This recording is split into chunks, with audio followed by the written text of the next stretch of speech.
Welcome to the Grab a Hold podcast. I am your host, Justin S., and I am back alongside my co-host, Damien, who is out on his patio while I'm now inside. Last week, we didn't get a chance to get our episode in. There was some scheduling conflicts, but we're back now with lots to talk about. So after a 2-week hiatus, how are you, man? No, I'm doing great, man. I'm eager to get this thing going. I have a lot to say today. All right, let's get right to it. If you are listening to us on Audible or Amazon Music, thank you. Please make sure that you hit that bell or that plus sign or that heart, whatever it is on that platform.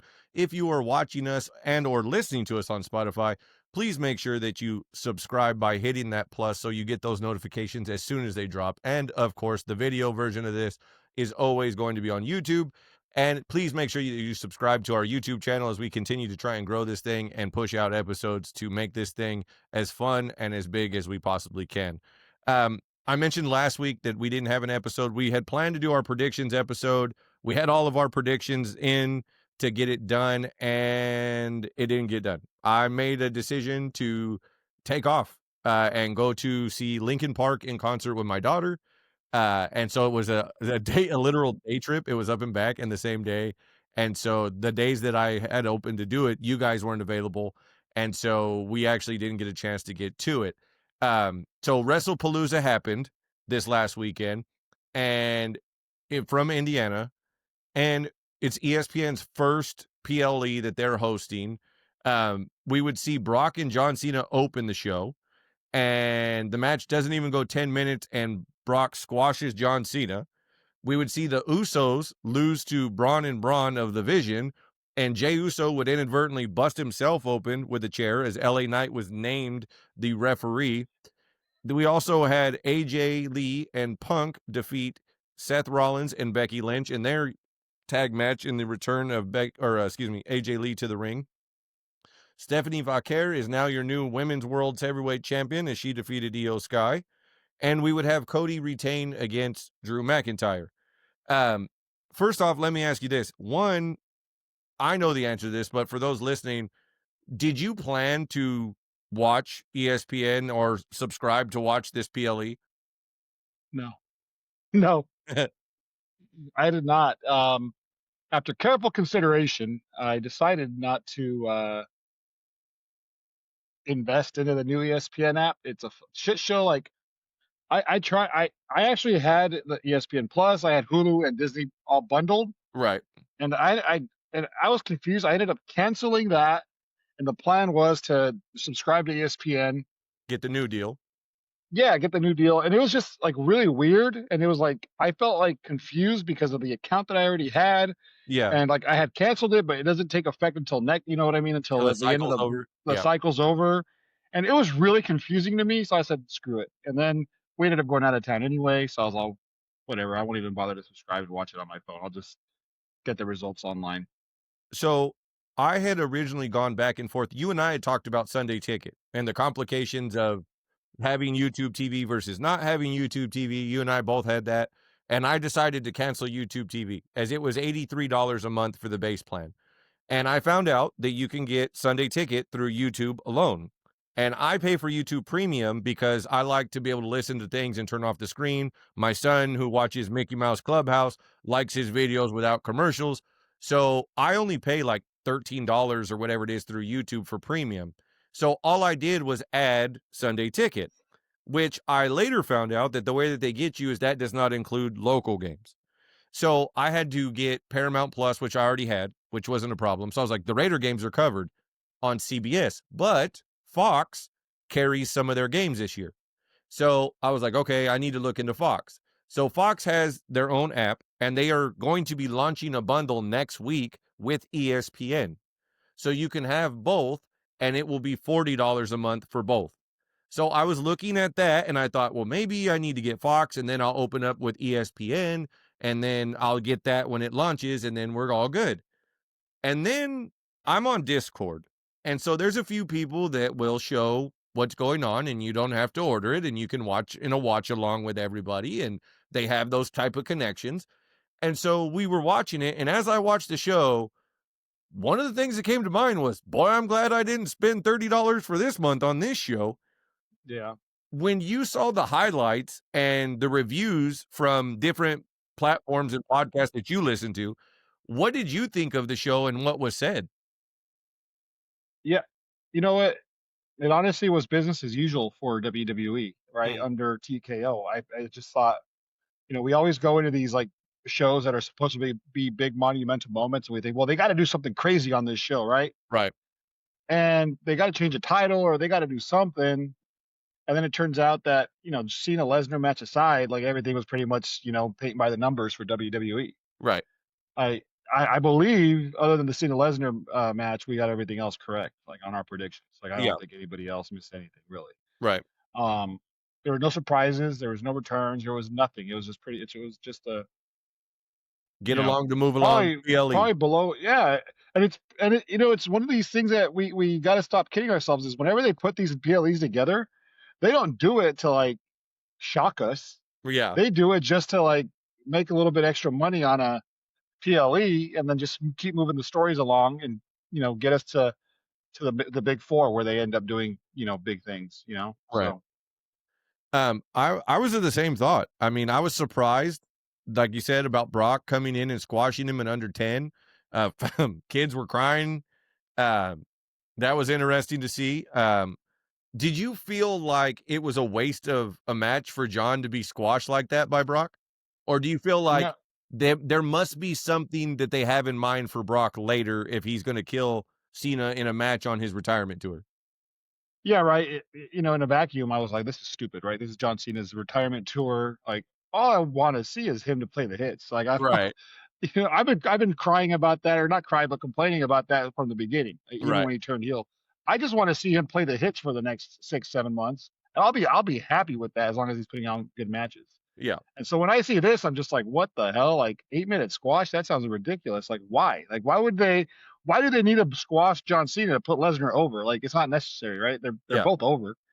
Like Lesnar could lose a match and then come back pissed off and just be, even bigger Crazy. monster than he ever Yeah, was. You know what I mean? So it just seems stupid to me. But then I thought about the interaction he had Friday with Paul Heyman and the Bronze, right. The we need to and talk we need to talk. And then I started thinking about war games and the possibility of maybe Brock Lesnar aligning with division. your vision just for one match, for war Right. games. And then we got Seth and Cody now are gonna get into a little bit of a rivalry for their match At Crown at Jewel. Crown Jewel, and they could carry that on into some sort of a war games match where you have the Vision and Brock and maybe somebody else Right. against, I don't know, it puts together a team of like Cena and Cody and maybe Punk. Roman Reigns and Punk. I Yeah. mean, talk about the star power in one match if they Yeah. were to do something like that. Yeah. And maybe, Jay Uso or something like that, even though I think they're doing something else with Jay right now. Yeah. Um, but I'm just kind of considering like if this was to get us to a War Games match where Cena needs help and he's aligning himself with people you know, he could team up with against Brock and Division, Right. I might be for that. As long as that's what they're setting us up for. Right. One of the things I find interesting is that they did that, and then they announced yesterday or this morning, whichever it was, last night, this morning, that at Crown Jewel we get AJ and Cena after all. So it was like, hey, I wish I could fight AJ, and then AJ's like, I accept, and they're like, cool, it's happening in Australia. Which I mean, in the context of this is Cena's last run and let him pick who he wants to fight and so on, like I get that. Like that makes sense. But to have him get squashed like that and then not even make an appearance or do a video package or anything like that, just says like, "Hey, I'd like to fight him." And then they're like, if he says yes, then it's happening. Like it was odd in that way. I hope they're doing with something with Brock, to your point. I hope that there is something out of it, but we've been let down in the past where we've thought like this must mean something and then it's just a dead end. So, and I would say not even just, you know, we in the past, but recently we've had a lot more loose ends and dead ends recently than we've had in the last, couple years that brought people back and kind of revived fandom to wrestling. Um, we would see AJ Lee and Punk beat Seth and Becky. And now, like you said, Seth and Cody have the champion versus champion match for the Super Bowl looking ring for Crown Jewel. Where does that leave Punk? And what do you do with AJ? Does AJ take on Becky now for the title individually?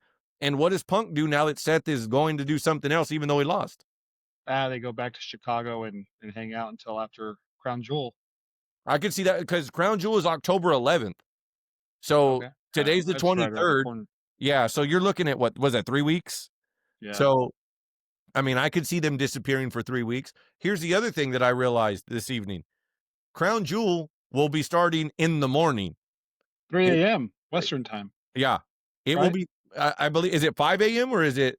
I thought it I was think 5 it's a.m. I could be wrong. I think it's like 3 a.m. our time, Western time. Okay. Either way, I'm not watching it live. Yeah. Yeah. No. Is it on a Saturday morning or Sunday morning? Is it I, going to be bel before I believe it's Saturday morning. Let me double check Saturday here. morning? Yeah, I mean, that's fine. I mean, that lets me wake up, turn it on, make some coffee, watch it, and stay off the internet and not get any spoilers. I'll be good. Right. Or I can read the spoilers and see if it's worth watching. It will be 4:30 in the morning Pacific time, is what it says. I think. Oh wow. Wait, let me double check that. It says this. No, not that. Start time. Oh man, this is highly unprofessional. You just need to It get is. ready to It go. is. I should have. Damn it. Oh, 5 a.m. There it is. 5 a.m. 5 a.m. Yeah, 5 a.m. So 5 a.m. our time it starts. So we Well, I don't for the even know what I'm complaining about. I'm not going to watch it anyway. I don't even have ESP. I don't even have the ability to watch it. yeah. Well, you I will don't if they know. come to terms with YouTube TV. You will. If they come to terms with YouTube TV by October 11th, I'll watch it. If not, I'm probably just getting the results online. Yeah. Does it feel in any type of way awkward to be like, I'm not watching this just because that's what I've done forever? Like now that No, they're doing this, or is it kind of like, you know what? They've kind of been on a downswing, so it's okay to take a little bit of a break.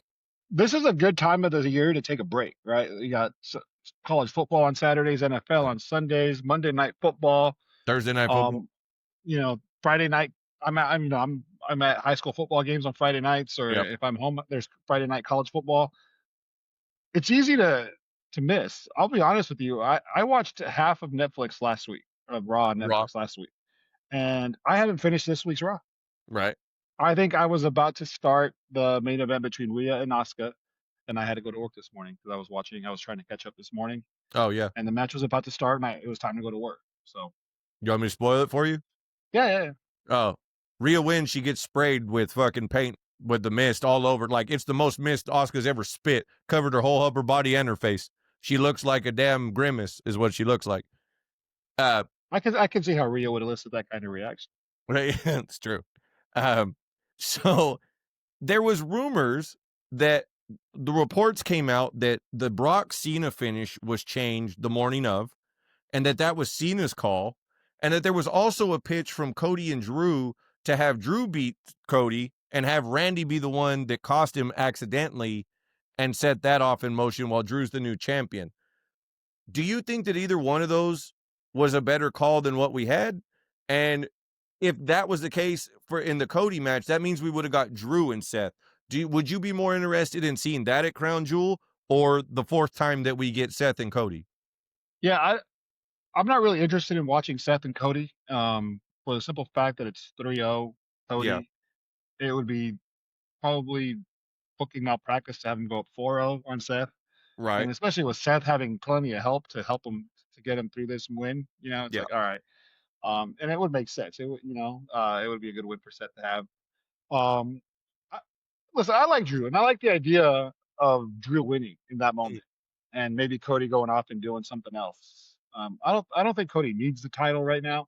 mhm. Um, but as far as Crown Jewel is concerned, I mean, that's the perfect time to wait. I don't want to say waste, but to give us a heel versus heel, Seth versus Type Drew match. Yeah. type match that's going to be on at 4:30 in the morning. Yeah. Like, Yeah. yeah, I mean, it's two big names, but they could do it without a big storyline. Couldn't it be fun So to see like which one does the dirtier move or the dirtier setup to try and outsmart the other one as two heels? You know what I yeah, mean? and even the idea of like Drew and like Braun Breaker or Drew and Bronson Reed Yeah. having a match or two to set up that To on get the to way there. to Perth, like that would be fun too. Yeah. So I would like that. It'd be something fresh and different. I'm ready for something fresh and and different, right? It's been Cody, Seth, Roman, and what Cena's kind of thrown in the mix here, for his retirement tour. But Right. I would love to see just something different. I'm at the point now, like I would love to see LA Knight be the world heavyweight champion. I would love to see Drew McIntyre be the WWE champion. Like, Right. do it now. Like, give them a chance to do something, and then they can correct course, right around Rumble season for WrestleMania if they want Yeah. it easily. Um, It's not that difficult. Stephanie Vauquer winning the women's world heavyweight title. Obviously, champion versus champion at Crown Jewel. It was announced that we're going to get Tiffany, Jade, and Nia on SmackDown this week in a three-way for the women's WWE Championship, and Stephanie will face the winner at Crown Jewel.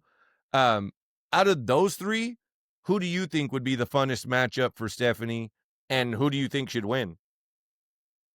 Um, Boy, I don't know if I don't. Well, no, they can't. None of those three women can keep up with Stephanie in the ring, right? If Yeah, you just kind of look at their work rate and their right, ability, and just as polished as Stephanie is, Tiffany has the athleticism to keep up, and Jade has the look, and Nia has, the experience. right. I would say Nia. I would say Nia makes the most sense. I mean, because she's a, just a straight up heel, and that would be just a easy story to tell. Where Nia is the dominant, imposing, figure, I and think that Stephanie can works play the with underdog role. Yeah, I think that works with big girl, little girl. It's easy to see visually. You can see that, Stephanie's fast, she's athletic, especially after hitting that spinal tap on Monday. I mean, or excuse me, on the weekend on Saturday. Yeah. Um, it was pretty apparent that, she's got some stuff in the bag you haven't seen yet or aren't familiar with. So I think that that one makes the most sense as far as the match goes. But I mean, is that the matchup that would be the most fun to see? I don't know. I mean, I they think keep so because it's not like Jade can work that great right. and Tiffany hasn't really done a whole lot. Like, I think because they've kind of stalled Jade, whatever they thought of her kind of burned off or, fell off. And then Tiffany has gone from everybody wanted to see her do her thing to she wasn't a very good baby face. And then she had a great match at WrestleMania with Charlotte. And everybody's like, cool, cool. And then they've cooled her off horribly. And then she was yeah. supposed to have the match on NXT with Rhea and Io and be able to, or excuse me, with Rhea and Stephanie and have that match. But then she was in concussion protocol after the moonsault she did on SmackDown last week. That when she went for the flip, it was something that whipped her under on the over rotation, and she looked like she slammed her head pretty good. So Was that a botch on Jade's part, or was she supposed to move out of the way I'm not and sure she if, just over rotated? yeah, I'm not sure. I mean, she wasn't anywhere near her, and Yeah. there was a huge over rotation. So I'm not I think sure. yeah. I think So she it just may over be a little bit of rotated. both. I mean, maybe. I mean, either Jade catches her for the contact or she doesn't, right? Yeah. Like, so I don't know. So I feel like she just over rotated and knocked the shit out of herself. based on what we know for the matches that are laid out in front of us for Crown Jewel currently, do you feel like this show potentially is going to be better than Wrestlepalooza? At Uh, least on paper right now. Yeah, I think so because this was a planned show that they had all along. I don't Mhm. think that they tried to like cram some stuff into there. Even though I thought the builds for Wrestlepalooza were okay, as far Yeah. I mean, just the Punk and AJ stuff was really good. Yeah. Everything else was kind of rushed, but forced. But yeah, I think this can be a better show. I mean, you're gonna have. I mean, I imagine we're gonna have Rhea on that card, right? With You got to, Io right? probably. Yeah. Io and Rio teaming up I against the was gonna say, Kabuki yeah, Kabuki Warriors. Warrior. Yep. That was my thought. So yeah. So I think it's probably shaping up. It's going to be probably a good card. Cody and Seth are going to give us a good match. I do believe Cena and Styles will give us a good match. And it's Yeah. just they'll I mean Cena we've seen right. If he when he wants he can put on a He can go. classic match. Like he can go still, and he's leaving it all out there on his way out. So Right. they'll put on a great match. So yeah, and I believe this one will be used to kind of maybe push forward a story to get us to War Games Right. or the Survivor Series. Yeah. So we'll Um, see some stuff happen there that we didn't see at WrestlePalooza. do you believe that ESPN will be happier or impressed? Because there was reports that they were not impressed with WrestlePalooza and WWE as an opener. The biggest thing that took over their social media was Paul Heyman doing Brock Lesnar's introduction. That surpassed all the stuff they had social media wise with college football and whatnot over the weekend. So that was the biggest moment that they had out of it. But it was reported that they were not impressed with what Wrestlepalooza was. I mean, were they not impressed, or was the writer Andreas Hill just, a little Shitting on him. critical, gave him a C, and everybody's overreacting to that? Because it might have Is he been a the, fair grade. is he the same guy that wrote the article about Raw? I don't know. Because whoever I don't wrote know. the article about Raw just straight up gave it an F and called it atrocious. Well, I think I don't know that they have more than one WWE writer on ESPN.com, but Which is yeah, the guy. interesting because everybody was like, they're going to ESPN. This will be puff softball stuff. And that's not what that was. No, they can't do that. They can't, because wrestling fans are, they'll crush them if they're, They'll shred them for it. if they're clearly playing favorites. I think they got to be overcritical even to a point. You know what I mean? Right. To like get people talking. I think they got to, because I was like, even I didn't, like I said, I didn't see it, but from what I hear, like that Stephanie McCare Io Sky match was probably a 4-star type match. I Right. heard the intergender tag team match was Mhm. was solid. It was good. Um, I heard that the tag team match with the Usos and the Bronze was cut a little short, because and it got a little weird because of the blood, but it was on its way to being a banger. Like that was kind of one of the. Yeah. So, I mean, C is kind of rough. Based on things that I've heard, B would have been a fair grade as well for that Yeah. show. So I feel like they might overcorrect the other way so that people don't see that they're shilling for their own product. Right. So, One of the last things that came out of WrestlePalooza was an announcement of WrestleMania season. The first member of the Hall of Fame for next year was announced. So it was announced by The Undertaker that Stephanie McMahon will be the first inductee of this year's class into the 2026 Hall of Fame. Do you think that well, A, that's fair? And B, do you think that it looks, even if it's not, do you think that it's a little doesn't pass the eye test type shit that Hunter went in last year, Stephanie's going in this year? Now no, that I think Hunter's it's been in fair. control? I think it's fair. I don't. Okay. She deserves to be in. I don't have a problem with that as long as Shane does it next year. I think that that's fair. That like if you're It's like fair. Like it's I good. think regardless of what you think of Hunter and the position he's in and what he's been in and how you may or may not think he got there, his in-ring work, people have said, well, he wasn't the draw or he wasn't this. But everybody that you talk to that is a name or has been on a possible, top 3, top 5 conversation wrestler has all talked about him being a ring general, him being a guy who's been a student of the business, who's been somebody who you could see had the brain and the mind for this much before he ever got here. And for somebody like us who grew up where his career spanned and how it ended, I do think that it's fair that like if you want to bitch about Hunter burying people during the early 2000s, then you need to bitch about Cena burying people. And it's got to be straight across the board. You can't tell me that, well, you don't do that to Cena because he's getting a retirement tour and it's all nostalgic, but you can do that to Hunter. Like Hunter's work was Hall of Fame worthy compared to some of the people they've put into there. You know, Well, I have no problem with people saying that they buried people. Like if you're at the top of the card, right? Isn't it your job to do whatever you can to stay there? Isn't that where right, the money's at? right. It's Like the competition. it's a company. Like yeah, like if I'm at the top, I'm not going to say like, oh yeah, let me get paid and let me give the title to somebody else. Yeah, If I have a compelling case to win and stay on top, I'm going to do everything I can to stay there. right, So I don't blame people for wanting to stay on top, or for for John Cena not wanting to job out to Jack Swagger. Like right. he Not shouldn't. only, You know not what I only mean? He that, shouldn't. yeah. Not only that, but let's be clear. You can say whatever you want about politicking, but the decision wasn't theirs to Right. put them back in those positions or to not have that position be let go. They can argue their case, they can politic it and say, look, here's my pitch and this is why it makes sense. But the ultimate decision wasn't made by them.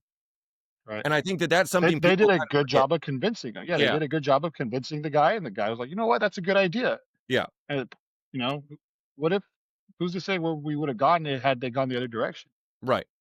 Good So stuff. Stephanie going in this upcoming year, to me, from the work that she's done on camera and the work that she's done behind the scenes, warrants her being in the Hall of Fame. It's to me, it's not her last name. She's been on the show for doing, everything from the early days of where she was abducted by the Undertaker and played that part to being the one that quote unquote married Hunter on TV to go against Vince, buying ECW for the invasion, and siding with Jericho to go against Hunter when he returned from his quad injury, then to being the GM of SmackDown, and the things that she's done off camera. As at one point she was a CEO. She's helped in many partnerships along the way with WWE. And if you want to look at nothing else, she removed herself at a time when she could have doubled down and been like, I'm just waiting for the old man to go. He's in trouble. So I'm going to hang around and I'm going to, pick the bones basically. And she didn't do that. And she's, whatever capacity she's there now, it's not in the capacity that people believe or that they once saw her in. So I'm happy that she gets to go in. Again, another situation where I believe the career and the work that she's put in is worthy of it. It's not just her name. It's not just well, she's a McMahon, so she has to go in. Like, no, there's a reason why she wasn't in before now. And could you argue that there's other people that should have been in before her? You can make that argument every year. So Who's I'm left? good. Yeah, Who's yeah, left? no. Uh, Yeah, no, I have no problem with her being in. It's a little weird that they announced it this far out. Like yeah, I yeah, don't know why. That they would. That was a big like segment on the show that they announced. I guess yeah, so. With an excuse to get the Undertaker on the show and her on the show. I guess. right. Um, one of the things I wanted to bring up because we've been talking about AJ Lee and her return and her return match. Have you seen the quote from Kevin Nash about her? No, which one? Okay, so Kevin obviously has his own podcast called Click This. It's a weekly show that he does with Sean Oliver. Um, so he brought up AJ Lee's return. They went over her like return promo and what she talked about how what you and I talked about, how she explained where she had been, why she was important, why she was a big deal to older fans, and why she could be a big deal now to younger fans. And Kevin goes out and says, "Oh, she made it a mockery of therapy. She never really got help. That was a bunch of bullshit." And basically just shit on the fact that like she used that in a promo and tried to say, hey, this was a good thing and this is what I needed and that's what I went and did. Um, do you feel like it's necessary for him to make that comment or that it's warranted for him just because he has, the podcast and is a former, world champion and wrestler at one time that was a megastar at one point, that it makes sense for him to make those types of comments because that's just his opinion and it is what it is? Or do you feel like, is it necessary to keep, because he's done this multiple times. He did it with LA Knight. Now he's doing it with AJ. Like, it's not that he's, trying to just sit here and critique the whole thing. He's picking his spots and going after things that don't really make sense. If you're a wrestling fan, you're like, really, dude? Like, because his argument was that she made a mockery of therapy and that it was bullshit. This is the same guy, and I said this online. This is the same guy who made a mockery of the wrestling business. Let's not forget that. I love Kevin Nash, and I love the Outsiders and him and Scott Hall. They were great. They were the ultimate cool factor when we were in that time frame for when I was in junior high and high school. But this is the same guy who did the finger poke of doom, which mocked wrestling. This is not a joke. He mocked wrestling. You can sit here and say whatever you want about that because his claim is that look at what happened. The crowd went crazy when I beat Goldberg because the night before he ended Goldberg's streak with a fake taser spot with Scott Hall and did the finger poke of doom the next night on Nitro with Hogan on January 4th of 1999. Because of that, that showed everybody that was in a literal pivotal point in wrestling and the internet that it was, you know what? We're just going to expose everything. And this wasn't like a storyline where you could see, like in the past, the year before, Hunter and Sean had mocked Sergeant Slaughter and that he made them fight each other and they acted like they were mad and then they run the ropes and then one of them just lays down for the other. That wasn't this. This was him walking up, letting Hogan touch him, and he sold the bump like Goldberg speared him. And so he makes that mockery of it and then claims, oh, well, it was just good heel work. Look at how everybody's mad. And now with his podcast, every time somebody has some sort of reaction that doesn't coincide with what his take is or his opinion is, he just says, see, you guys are all a bunch of marks. I worked you. Now, Kevin's somebody who's been very business about the wrestling business. He's never looked at it and said, I've been a fan forever and I love the business. He's always been like, I'm here to make money, and I look at this as a business, and if I can use this, then I'm going to do it. Do you have a problem with those comments? And do you think that him or anybody else in that same vein should be making comments like that? No, I don't have any problem with it. I think let him go get on this podcast and try to stir the pot and, like you said, make money. Um, the one thing I will say is like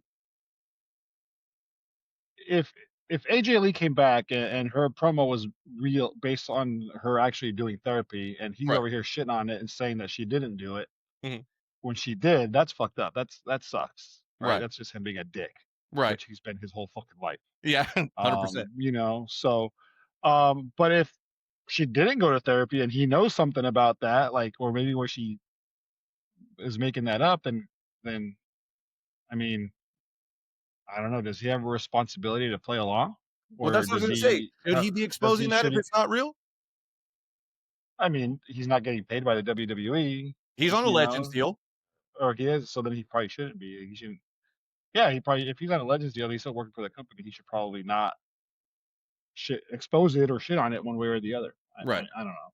I'm not like, I'm I all I for mean, Like, I'm all for having an opinion, one way or the other, good or bad. Obviously, we have this podcast, right? Like, that's what we're doing. So I don't have a problem either way if that's what you're doing. But I feel like, and, he's had some serious trauma in the last few years from losing Scott Hall to losing his son and the things that have come with that. And it feels like the tone of that podcast has shifted. And it's, not for nothing. I mean, it's understandable, and it's become this idea that instead of going, this is what I like about it and this is what I don't like, he just goes on these rants about, like, well, this is the business and this is what it should be. Almost like he's out of touch now and doesn't get it. And then he's just shitting on, like, LA Knight's not the guy. He's a ripoff of The Rock and Stone Cold. But he was the first person that was like, that's bullshit. But he didn't have anything to say about, well, this is what he does well, or this is what he does that's not like them. And if he does more of that, then that can get him away from that problem. It's just, no, it's a negative thing where I'm going to shit on this and I'm going to shit on that and I'm going to pick my spots and I'm just going to tear that down, or, like you said a minute ago, expose it. yeah, Kevin Nash is not somebody that I ever considered to be like an authority on speaking about the current wrestling product. Yeah. You know what I mean? I feel like he lost touch with reality a long time ago with the product. I think that his ego doesn't let him get out of his own way. Right. You know what I mean? Like I think, and so I don't really take anything he says seriously. I just feel like, and it's not even he doesn't even say things in an interesting way. Like Right. somebody like Bully Ray, like I consider him an On, authority on the product yeah. today. Like I feel like he studies it. I feel like he loves it. I don't feel like Kevin Nash loves it. I don't. I feel like he just wants to make money and use the sport to make money. Which Right. I mean, Bully Ray's making money too, but I feel like he actually cares about it. I Right. don't He's think giving Kevin Nash something gives back. a shit about. I don't Yeah. think Kevin Nash gives a shit about the business or anything as long as he's. I think the only thing Benefiting. he cares about is making it. But yeah, he doesn't give a shit if he's not benefiting from it. Yeah. So No, I agree. I take everything he says with a grain of salt. No, I agree. Um, as we get to this final thing that I have here in my notes, I wanted to bring this up to you because you, myself, and David have been talking about this for a while. And now this has come to the forefront of fans because of the COO or CEO of TKO. There was a summit with Goldman Sachs a few weeks ago, and the guy from TKO was doing an interview. And he said that Vince McMahon targeted families with the pricing of tickets and that they have a lot more wiggle room to target these prices to go up. That this is not meant to be anything like what it was before, that they want to be more UFC esque in ticket sales. Do you have a problem with this? Because I'm going to ask you this. You and I have had this conversation and along with David about booking and, where does Hunter fall now that he's had some time to have some missteps and have some home runs? And I'm going to ask you, does WWE have a booking problem? Does WWE have a TKO problem? Or is it a little bit of both at this point? Yeah, I think it's a little bit of both. I think that TKO is. I'm starting like, and I'm very like pro. Like I, I'm starting to get annoyed by TKO Mhm. and the bottom line. And maybe it's not even then. Maybe it's the reporting, and I'm paying too much attention to it. But just everything's about the bottom line. Right. That wasn't the case when McMahon was in charge. Right. It was about the business. It was about the product. Now it's about the advertisements everywhere, the product placement and the Right. match placement and things like that. So it is getting a little annoying, to be honest with you. Mm. And as far as the booking goes, are they having a say in the booking? Are they saying, or maybe they're not saying do this, do that, but they're telling them keep this in mind Yeah. I could when see that. making that decision? You know Mm. what I mean? Like we Yeah. need our because here's the thing, like if the UFC could, right, Conor McGregor would still be at the top of their card. He would still be the world champion Right. of his weight class, right? Yeah. But that's the sport where they don't control the outcome. Right. And so that's what happens. Like a lot of guys that they're building up stars, they build them up and then they lose and they're like, shit, we got to start over with this guy. So they're constantly trying to find people. WWE can put somebody at the top of the card and leave them there for as long as they want. Right. And they have control over that. And it's marketing. And if you're going on a tour and you see that Roman Reigns or Seth Rollins or Cody Rhodes or John Cena is at the top of the card, they're on the poster, they're on the marquee, you're gonna be able to sell a lot of tickets, Right. right? Like, so they're gonna be telling Hunter like, "Hey, not LA Knight, not yet. Hey, Drew McIntyre, he's not there yet, so we can't really put him on the marquee. We're not gonna be able to sell out shows the way we would with Cody on top. Right. So keep that in mind. We need these guys, even though we're just going to bumfuck Alabama Mm. or wherever. We still need those guys on top to sell out the show. Right. So I feel like Hunter's definitely being told easy with the title changes, right? No surprise title changes. Like we got to choreograph these things and tell the story and build up to it and Right. have that crescendo moment. And I feel like it's handcuffing him. I feel like Mhm. I feel like he's the kind of person that would want to do more and have a little bit more fun with it and give other guys opportunities. And Right. that's how I feel. I feel like he's the one that's being handcuffed and not allowed to do the things that maybe he would want to do, like have surprises and things like that. Do you think it's fair to say that if you had high prices but good creative, that fans, especially hardcore fans at that, would tolerate some of the pricing hikes? Because I could see where we are right now, that we're talking about high prices that are only going to go higher. And this creative, whether it's because Hunter's handcuffed or it's just piss poor booking, fans are starting to lose interest. Me and you, who have been lifelong fans, like for myself, the better part of 32 years, this was the first time that I really sat down and went, I don't think I'm buying ESPN right now, unless I can get it in just a deal that I can't miss in a bundle that gets me other things. I don't really feel like paying for it when you're giving me all the shit in a highlight package in 12 minutes on YouTube after the show's over. Or you're going to give Yeah, me all the highlights on social media anyway, and I can miss all that stuff. Listen, I love a good match that I can turn the volume off on and get into it and just be like, yo, this is fucking insane. But at the same time, if we're talking about, this was announced also, ESPN has no desire to bring the library over. So the library stays on Peacock. So NXT and the library stay on Peacock. that's And already been canceled. I've already canceled that. yeah, so if I you might don't get it watch, back when the NBA's back, but as of right now, I don't have Peacock either. like, if you're the person that's like, I don't mind because I only watch the old shit every now and again, like when a random moment hit, then Peacock means nothing to you. If you're like, I can just watch the shit now and it gives me a 12-minute summary versus sitting through 3 hours of a show that is fucking filled with advertisement and video packages that are just touching on Slim Jims and whatever other company that they're shilling for on that particular sponsored show, I'd rather watch the 12 minutes right now. Like, if you're telling me that the bloodline story is going on and Cody finishing his story is going on, then I'll go, you know what? I'll pay for it. Let's ride this thing until it gets bad. But where we are right now, we're talking about a fucked heel turn from John Cena that should have never happened.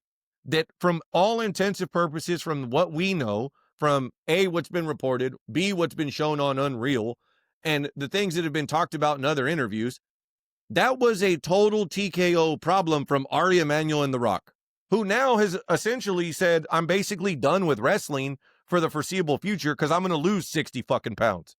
and not care about wrestling, which if that's what he wants to do, fine. But then you go ahead and give Saudi Arabia the Royal Rumble. Okay, listen, I'm not like, oh, blood money, blah, blah, blah. I'm not on that train. But if you're going to give them a tentpole event like one of the big four, I feel like Royal Rumble is the one to give them, or Survivor Series, or excuse me, SummerSlam. Well, One of the two. I'm not So so upset about WrestleMania. I'll tell you, I'm priced out of WrestleMania in Las Vegas anyway. I'm going to tell you why I have a problem with it. And I'm not mad about being priced out of it anyway. You're right. My problem is this. If the idea is, and you and I had this conversation, I don't know if you remember this. I said this to you that the WWE is going more towards the UFC's model of not needing to build stars. The UFC felt that they no longer needed to build stars when they got the ESPN deal into the CBS deal, because now we're paid either way. It doesn't matter who's a star, who moves the needle, because pay-per-views don't exist like that. Before the ESPN deal, and even into the early years of the ESPN deal, with the Conor McGregor, the Israel Adesanya, Kamaru Usman, hell, even Kobe Covington. I'll give you a little bit of that. Those fights that had real build, John Jones and Daniel Cormier, those real fights that had real build that made a star out of these motherfuckers doesn't exist anymore, because they're getting paid either way. So if you buy 100 tickets or you buy 0 tickets, the UFC is going to get what they get from ESPN regardless. Now, But people will buy the tickets, right? Because they load the undercard with regional fighters, so right. they So bring you're like, fans hey, I got to anyway. support my guy who's local. Yeah, the And so, gate's not the big thing. right. It's like we talked about this also, like when the Chargers were playing in the Honda Center in LA before they moved over to SoFi. Oh, Like yeah. they didn't care about season tickets. Yeah. They didn't care about how many tickets they sold. They made all their money on the TV deal. Same Right. thing with the So UFC. they weren't They worried don't about care. I playing mean, in that's how Carson. Yeah. their value went up. Like it went up by a couple $1 billion just by moving from San Diego to LA. Right. The UFC, their value's high. The fighters are getting paid. They don't, they put a belt on a guy and say this is the best fighter from watching, Right.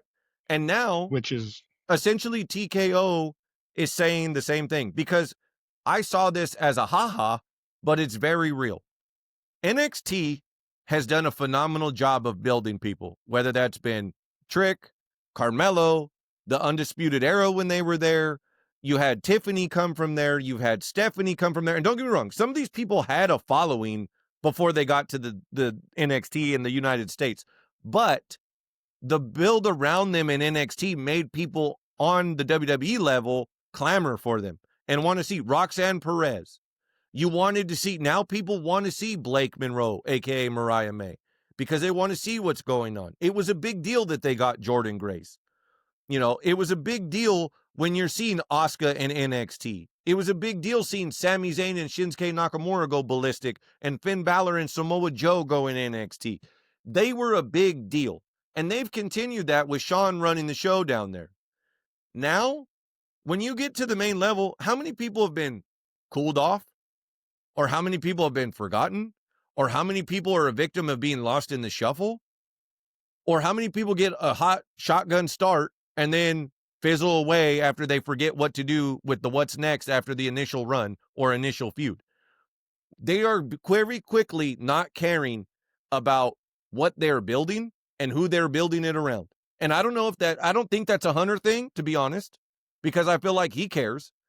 I think that that's a business model that TKO, like you said, is saying, look at these names, look at this. Because when the haha moment on social media showed up, it was, look, there's Brock, John, Punk, AJ, Nikki Bella, and then it went down like AJ's and AJ Lee, then also AJ Styles, and everybody was like, what year is it?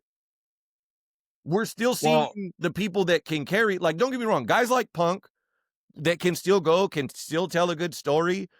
If Brock can put on a show and make a run, then Brock can come on and put on a show and make a run. But you can't tell me that there's not other people out there that you go, this person should be carrying the torch. This person, like, for every one Liv Morgan, how many people are getting lost in the shuffle or dropped off and left behind because they can't keep up with what that is, or they don't want them to be able to put them in the position where there's too many top dogs and those top young dogs pushing the older dogs. I feel like the TKO situation is a bigger issue than the booking problem because, in my opinion, the pricing out of grassroots fans is going to be the biggest mistake they make. Because what he said was, we want this to be a UFC experience. You and I both know this. The UFC is not a family oriented organization.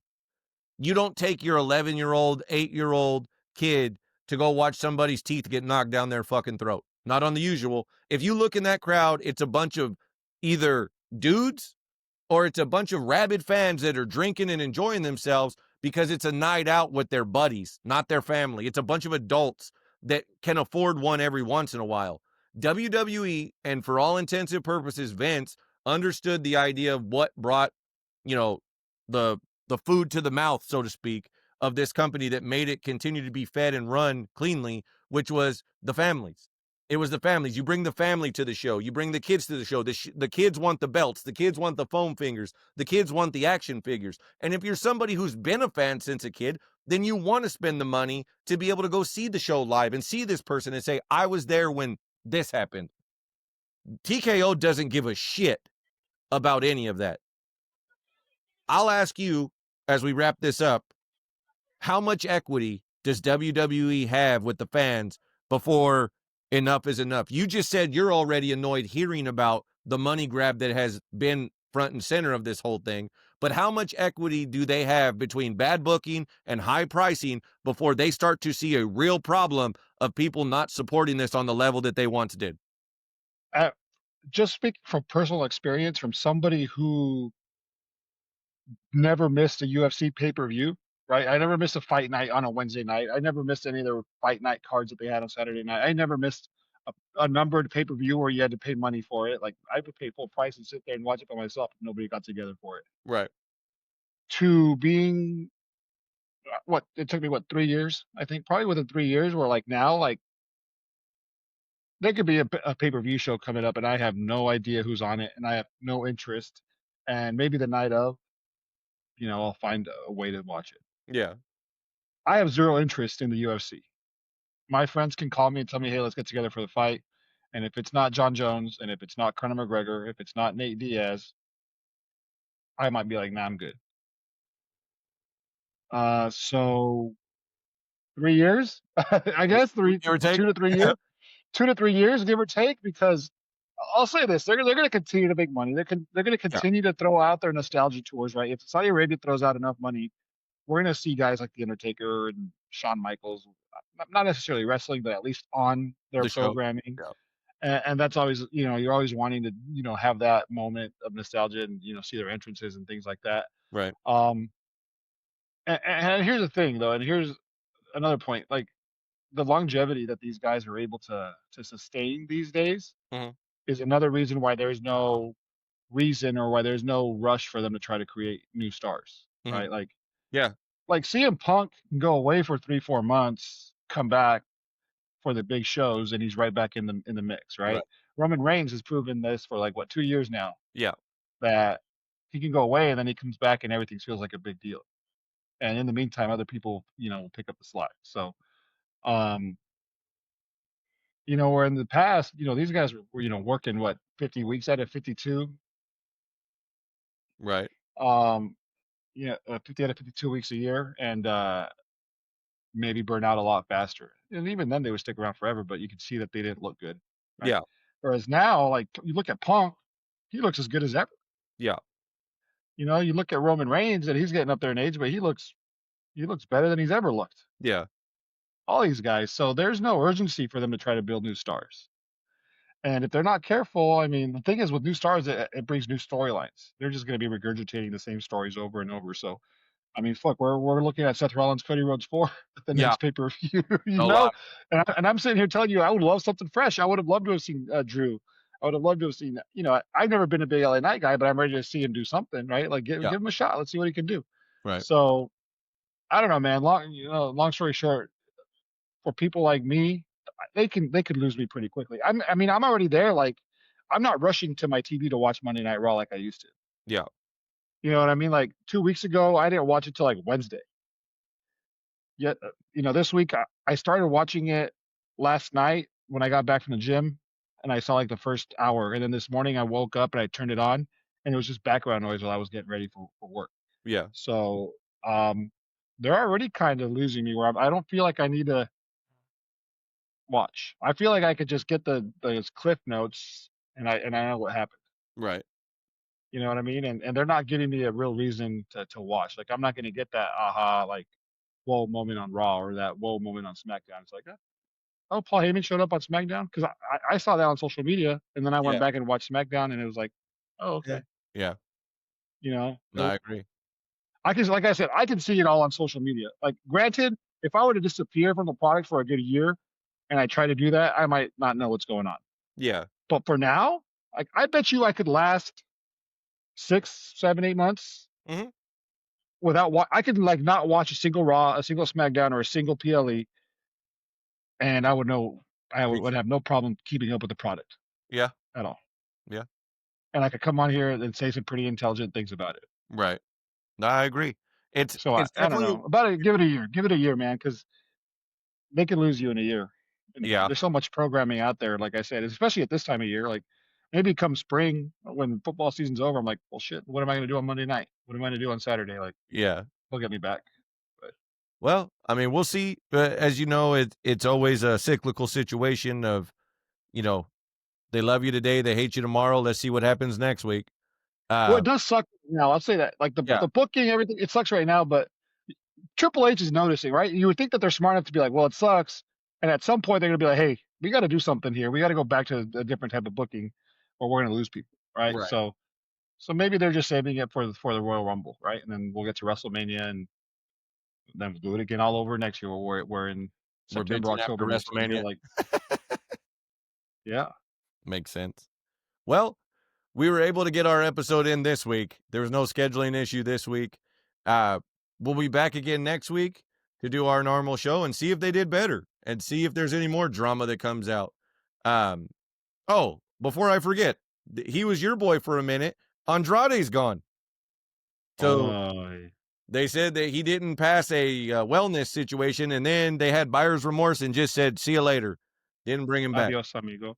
That's too bad, man, because I thought him and Ray Phoenix were doing some pretty cool Thought they things had together. something there, huh? But I think also Andrade wanted to come back, right? From the things that I heard, he wanted to come back to WWE because his wife was there, and as soon as he comes back, they get divorced.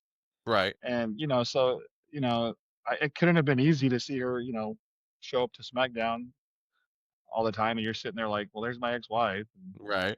No, that's true. I don't know why they got divorced. That maybe that'll force somebody to drink or do other stuff. She's a player. They But get divorced because they get divorced. so yeah, it's been 3 times, right? Ask Tiffy, she knows. Right. She's got the Um, count. so I mean, what's next? Did he leave AEW on bad terms? Is that open? Is that window still open? I don't I know. mean, he's not going. He's not going to TNA. He's not You going to know, AAA. he's not going to AAA. I mean, there's CMLL and there's New Japan, right? Yeah, yeah, MLW. yeah. There's MLW. I mean, the thing is like, I always wonder like, how much money did he make while he was in WWE? I mean, he had a good run there. What, 2, 3 years? Yeah, If he saved his money and how much of a you know drop in pay is he going to get by going over to somebody else, like, and how does that affect a person's lifestyle? Like I don't know, like yeah. it's just No, I it's just that interesting. sucks, like it sucks, but go to Mexico City, be on CMLL and live a nice comfortable life down there wrestling. There you go. Yeah. And then Well, show up on AEW programming every once in a while. pop up. Well, next week we'll be back. We'll do our thing, and we'll get ready. As well, then at that point we'll be a little over a week away from the pay-per-view PLE Crown Jewel, and we'll have more to talk about in their build for that. Hopefully, we'll have a better idea of a couple of the other matches and see how that continues to build, and we'll go from there. Supposedly, tomorrow night on AEW Dynamite, Tony Khan has a big announcement to make. So we'll talk about that next week, if it was an actual big announcement or if it was just said to be and overhyped the whole damn thing. So It's been a while as since I've heard we one get of out of those. here, right? As we get out of here, what do you have to tell the people? R.I.P. Tommy Dreamer. You heard it. We'll see you next week on another episode of the Grab a Hold podcast.